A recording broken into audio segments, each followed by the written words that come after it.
This segment is brought to you by Greenville Dermatology. Trust your skin to the best. Well, we all know now you go outside, you go to the pool, you go to the beach, you gotta soak up with the sunscreen, right? Well, we have Dr. Matthew Miller here. He's a board-certified dermatologist from Greenville Dermatology. He's been on the show for about 4 to 5 weeks now, really talking about our bodies. And today we're talking about sunscreen, and there's some new FDA regulations. Is that right, Dr. That's Miller? correct. The FDA has been considering new regulations for about, well, really ever since 1978, and they finally got around to doing it, so most dermatologists are pretty happy about the new... It takes a while. It just takes a couple 30, 40 years. Jeez, yeah.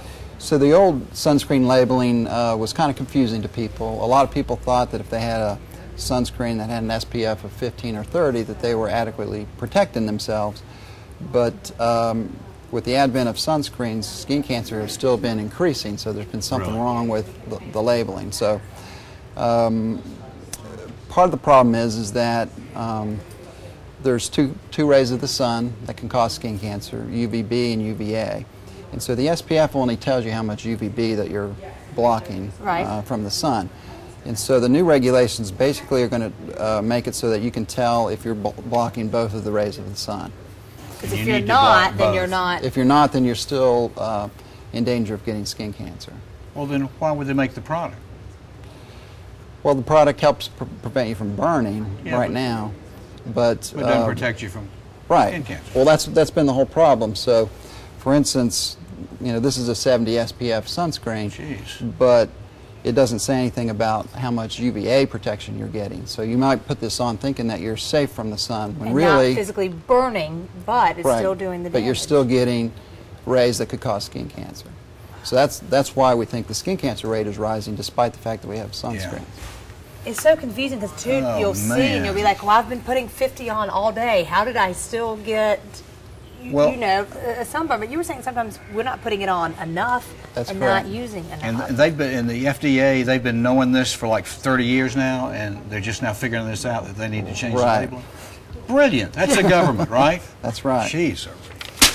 Don't get me started. Yeah, Jack's getting on a soapbox here. Golly, but so UVA and UVB, you got to use both to help from the cancer-causing rate. Right, and the FDA is also advocating not only just using sunscreen, but also avoiding the sun at certain times of the day, wearing protective clothing like the hats that I gave you before. I got my hat. Look really good on you, by the way. Thank you very much. But what consumers need to look for is a sunscreen that has an SPF of 15 or better. Okay. And then it's going to have the words broad spectrum on there. Okay. That's the key. Those words, broad spectrum, mean that you're not only getting the UVB protection, but also the UVA protection.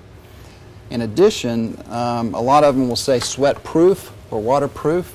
Right. And nothing is 100% proof, and so that verbiage has to change to resistant, and so it'll say water-resistant or sweat-resistant, and then underneath there'll be a time, like 40 minutes or 30 minutes or whatever, instead of like on this one it says ultra sweat proof, and that's not going to be allowed anymore. Well, good, because it's kind of, you're not being completely honest, when you're saying Well, the point you made, you said like you got to reapply this stuff every couple of hours, or as you're saying, maybe even more quickly than that. Yeah, in a previous show we talked about how much to apply, which was 1 ounce per application.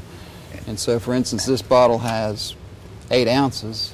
And so after 8 applications, this should be gone. It needs to be gone. And see, I'm notorious for having the end of the summer, my half thing of sunscreen. And you save it, don't you? Don't you save it for next year? You do. I save it. Well, yeah. And I went to the beach, and I sprayed my left arm because it was at the window.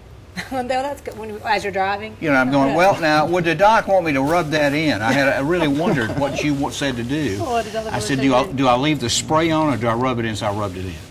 Well, sprays are the FDA is looking at sprays because when you apply them, you don't want to inhale them because they can cause a problem. And then you don't want to spray it on your face. You want to put it on your hand and then apply it to your face. Rub it in that way. Okay. Well, Dr. Miller, you have great tips every time you come on. How can people get in touch with you if they want to kind of talk to you more or worried about it? Well, they can go to my website, which is greenvilledermatology.com. And if they want to learn more information about sunscreens, they can go on to fda.gov/sunscreen. Perfect. Or if they're concerned about an area on their skin, you'll check them out. That's right. Check them out. Well, thank you for all the advice that you've been giving us on our show. You're welcome. Thanks a lot. Thanks for having me on. Thank you.